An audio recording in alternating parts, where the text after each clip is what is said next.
하나님 말씀 사도행전 28장 16절로 19절 교독하도록 하겠습니다. 우리가 로마에 들어가니 바울에게는 자기를 지키는 한 군인과 함께 따로 있게 허락하더라. 사흘 후에 바울이 유대인 중 높은 사람들을 청하여 그들이 모인 후에 이르되, 여러분 형제들아, 내가 이스라엘 백성이나 우리 조상의 관습을 배척한 일이 없는데 예루살렘에서 로마인의 손에 죄수로 내준 바 되었으니 로마인은 나를 신문하여 죽일 제목이 없으므로 석방하려 하였으나 유대인들이 반대하기로 내가 마지못하여 가이사에게 상소하며 내 민족을 고발하려는 것이 아니니라. 아멘. 끼어들지 않는다 라는 제목으로 함께 은혜의 말씀을 나누겠습니다. 6월의 품성은 인내입니다. 끈기 있게 하나님의 때를 기다리는 것입니다. 실천상 하나님의 놀라운 방법을 기대한다. 하나님의 때를 믿는다. 시련을 기뻐한다. 바꿀 수 없는 것은 받아들인다. 하나님이 환경을 바꾸시도록 기다린다. 그리고 오늘까지 끼어들지 않는다 라는 실천사항입니다. 기억하시고 특별히 하나님의 때를 기다리면서 성급하게 끼어들지 않는 지혜를 달라고 또 기도하시는 우리가 되기를 원합니다. 바울을 통해 하나님께서 놀랍게 역사하셨습니다. 다메섹에서 그를 택하실 때에도 마치 그때를 기다렸다는 듯이 그렇게 일하셨던 것을 보고, 또 이방인을 위한 사도답게 소아시아, 마게도냐 가는 곳마다 놀라운 역사로 교회를 세워주셨습니다. 그리고 예루살렘으로 가면 붙잡히게 된다는 것을 알고 있었어요. 성령께서 바울에게 말씀하셨을 뿐만 아니라 많은 사람을 통해서도 그 사실을 알려주셨습니다. 그런데 그때의 바울 피하지 않았죠. 오히려 누구 앞에서든지 간에 담대히 복음을 전할 수 있도록 도와달라, 그렇게 중보기도를 부탁했던 것을 봅니다.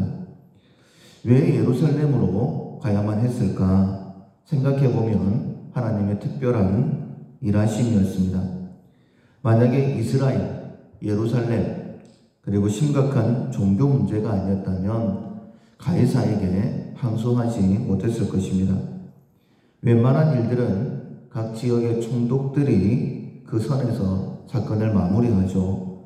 사소한 문제로 가이사 황제에게 재판을 요청했다가는 이런 쉬운 일도 제대로 처리하지 못한다 라는 그런 책망을 들을 수도 있게 되기 때문입니다. 그러나 그때 당시 가장 통제하기 힘들었던 이스라엘, 예루살렘, 그리고 가장 힘든 종교 문제였어요. 왕도 총독도 난처한 입장에서 죽일 죄목은 없는데 유대인들이 뒤로 물러서지를 않으니, 거기에다가 바울은 로마 시민권자이지 않습니까? 그렇게 난처해하고 있을 때에 마침 바울이 가이사에게 항소했던 것이죠.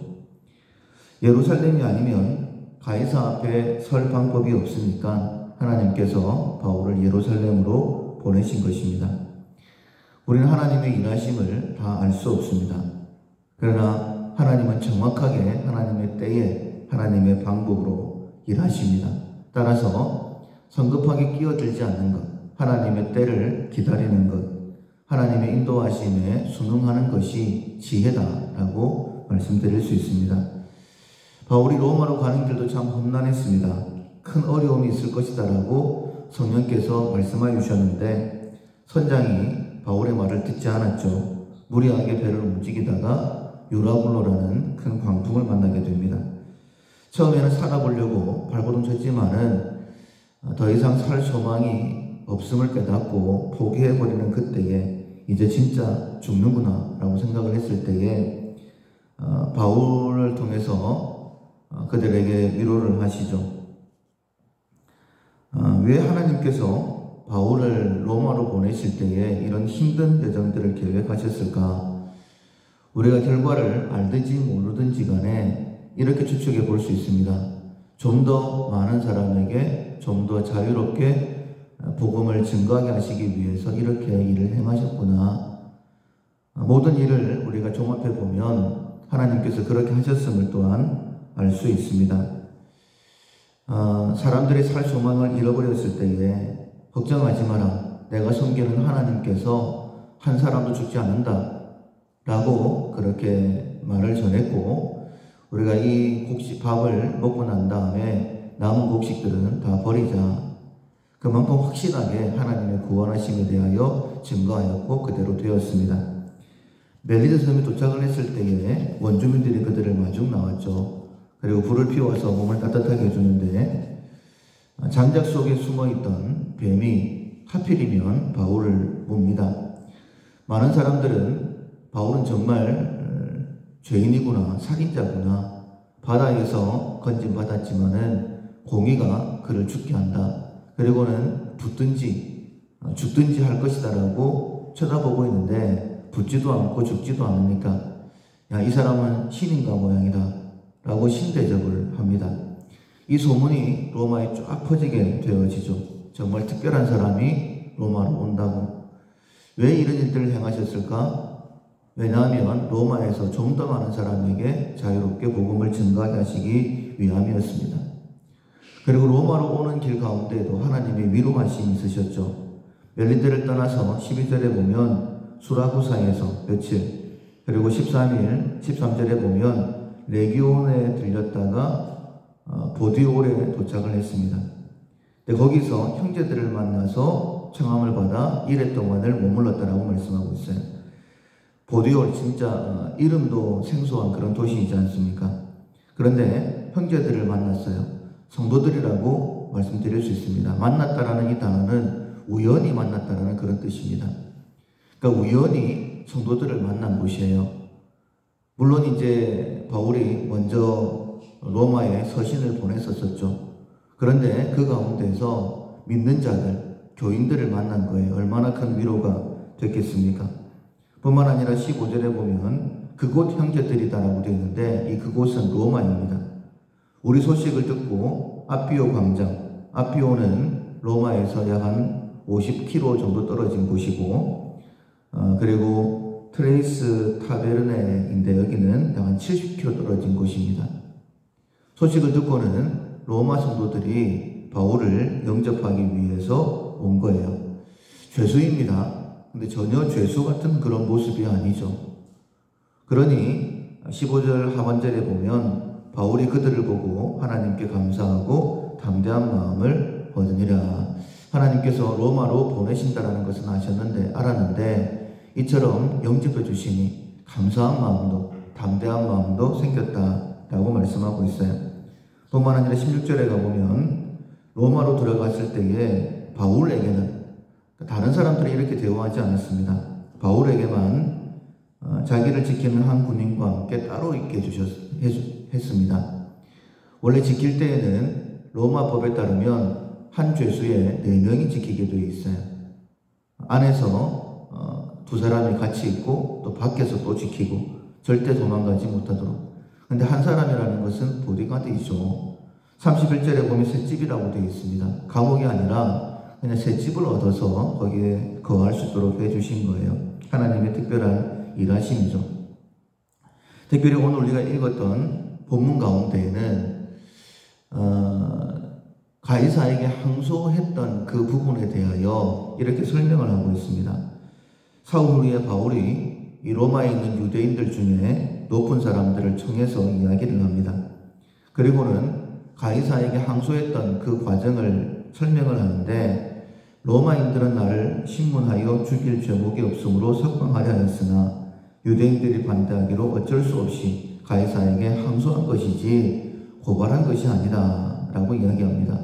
왜 이런 이야기들을 하게 되냐면 사도행 18장에 보면 바울이 고린도에 갔을 때에 브리스길라와 아굴라를 만나죠. 원래 로마에 살고 있던 사람들이었는데 글라우디오가 추방을 해버립니다. 추방당하고 난 다음에 또 이제 사람들이 로마로 조금씩 들어갔던 것 같아요. 근데 그 아들 네로는 우리가 알고 있는 것처럼 유대인들을 가장 핍박했던 황제였죠. 그런데 바울이 이 유대의 예루살렘의 문제 가지고 소송을 한다고 하니까 다시 한 번 더 클라우디오 때의 그 일을 생각하면서 두려워하지 않았을까? 그래서 바울이 그들을 안심시키는 것이다 라고도 말씀드릴 수 있습니다. 이 말을 할 때 다시 한 번 더 예루살렘에서의 재판 과정을 떠올렸을 것입니다. 하나님께서 예루살렘에서 이 재판 과정을 통해서 가이사에게 나를 세우실 뿐만 아니라 로마에 있는 유대인들에게도 그들의 마음을 열어서 말씀을 듣게 하시는 거구나. 하나님의 인도하심은 참 섬세하구나. 만약에 이런 일들이 아니라 바울이 자기의 생각을 따라서 내가 가이사에게 가야 되겠다 이런 마음을 가지고 항소를 했다라고 한다면 유대인들 앞에서 이런 말을 하지 못했을 것입니다. 그렇다면 유대인들의 마음이 다치게 될 것이고 복음을 더 힘있게 증거하지 못했을 것입니다. 하나님의 일하심은 마치 물이 흐르는 것 같습니다. 만약에 뭔가가 막고 있으면 그걸 채워서 넘어가기도 하고 채워 넘어가지 않으면 옆으로 돌아서 가기도 하고 하나님의 일하심은 굉장히 자연스러운 것이죠. 예루살렘에서 잡힌 것 그리고 재판을 통해 풀려날 수 있는데도 불구하고 유대인들이 완강하게 반대했던 것, 그래서 어쩔 수 없이 가이사에게 항소했던 것, 그 모든 것이 하나님의 일하심이었음을 바울은 깨달았고 지금 유대인들 앞에서 그 얘기를 하고 있는 것입니다. 만약 성급하게 끼어들었다라고 한다면 유대인들에게 오해를 받을 수도 있었겠죠. 하나님께서 우리의 삶 가운데 역사하시는 것도 마찬가지입니다. 처음에는 이해하기 힘들고 왜 자꾸만 저러지 이런 생각이 들 수도 있고 아니면 계속되는 어려움 때문에 낙심이 될 수도 있습니다. 그러나 하나님의 일하심 또 그 가운데에 하나님의 위로하심은 정말 놀랍습니다. 그래서 그것을 믿음으로 나아갈 때에 우리를 통하여 하나님의 일하심이 더 힘있게 나타나게 될 것입니다. 오늘 하루도 또 내가 있는 모든 장소에서 하나님께서 나를 통해 일하실 것이다 라는 기대를 가지고 성급하게 끼어들지 않고 하나님의 때 하나님의 방법으로 하나님의 일하시는 것을 모두 다 볼 수 있는 우리의 삶 될 수 있기를 주님의 이름으로 축원합니다. 아멘. 찬송가 408장 나 어느 곳에 있든지 늘 마음이 편하다. 찬송가 408장 찬양하시겠습니다.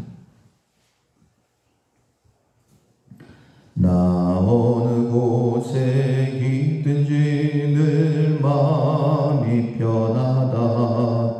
주 예수 주신 평안함 늘 충만하도다. 나의 마음속이 늘 평안해. 나의 마음속이 늘 편안해. 악한 죄 파도가 많으나 마음이 늘 평안해. 내 마음에 솟는 영생수 한없이 흐르니 목마름 다시 없으며 늘 평안하도다. 나의 마음속이 늘 평안해. 나의 마음속이 늘 편안해. 악한 죄 파도가 많으나 마음이 늘 평안해. 참 되신 주의 사랑을 영원치 못하네. 그 사랑 내 맘 여시고 소망을 주셨네. 나의 마음속이 늘 평안해. 나의 마음속이 늘 평안해. 악한 죄 파도가 많으나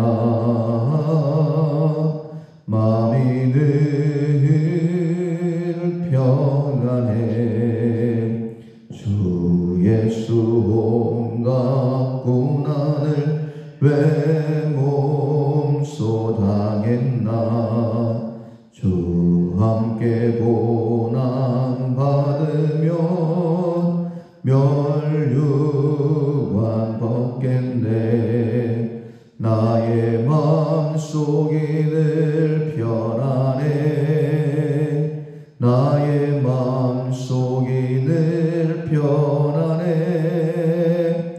악한 죄 파도가 많으나